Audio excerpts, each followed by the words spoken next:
and welcome to another Ruby News Day. I'm Gemma. And I'm Ruben.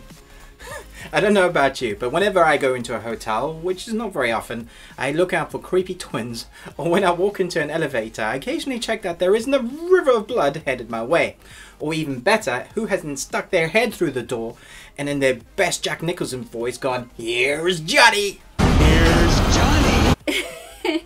Yes, you guessed it, we're going back to Mr. King's universe. It wasn't that long ago that Warner Brothers took a gamble on the miniseries It, which came out in 1990. It was a gamble because no matter how dated the series looked, It, pun intended, had gained a cult following and cult status to boot. Here, take it. Warner's remake Part 1 of It, with a budget of 38 million smackaroos, has just passed 700 million smackaroos. So you could say that was a gamble worth risking. Of course, there have been a number of Mr. King stories that have been remade in the past few years that have not done too well, no matter what you think about them. The Fog in 2005 was bad.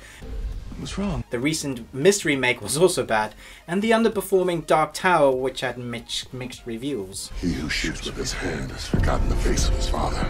For every miss though, it seems to be 2 or 3 hits.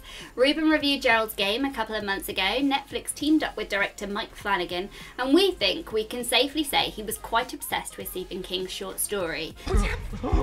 The result of his obsession paid off, and for all parties involved, with the Netflix original scoring great reviews across the board. Across the board? Mostly. Yep, Metacritic gave it a score of 77 and Rotten Tomatoes gave it 91%. That's not too shabby. Well, Warner are taking a chance again on another of Mr. King's work. Warner Brothers are cleverly pulling in director Mike Flanagan to helm the project.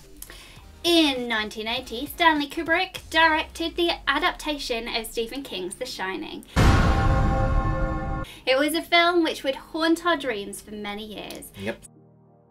Stephen King actually had quite a few issues with Stanley's direction, as he said in a number of interviews.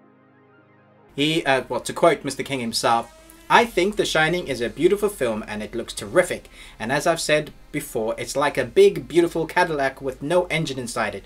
In that sense, when it opened, a lot of the reviews weren't very favourable. And I was one of those reviewers. I kept my mouth shut at the time, but I didn't care much for it."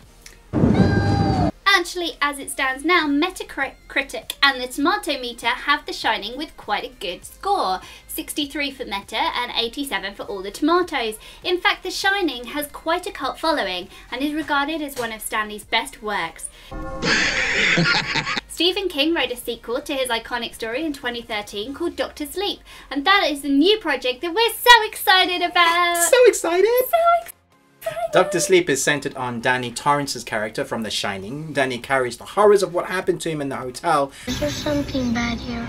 with him as he enters into adulthood. He starts to mimic his murderous father and reflects some of those same traits, filled with rage and dulling the pain with alcohol. I'm not gonna hurt you.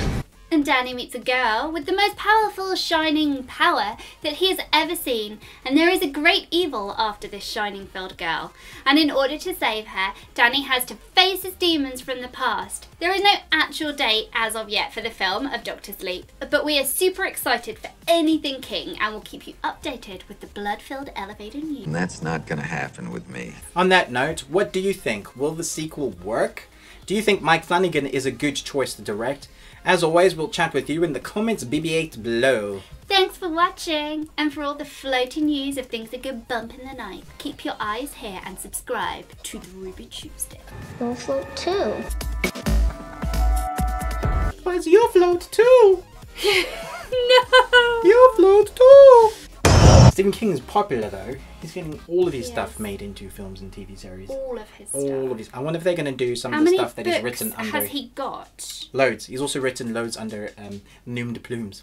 Nom de plume. Nom de Plumes. Thumbnail. Scared face. Can you do a scared face?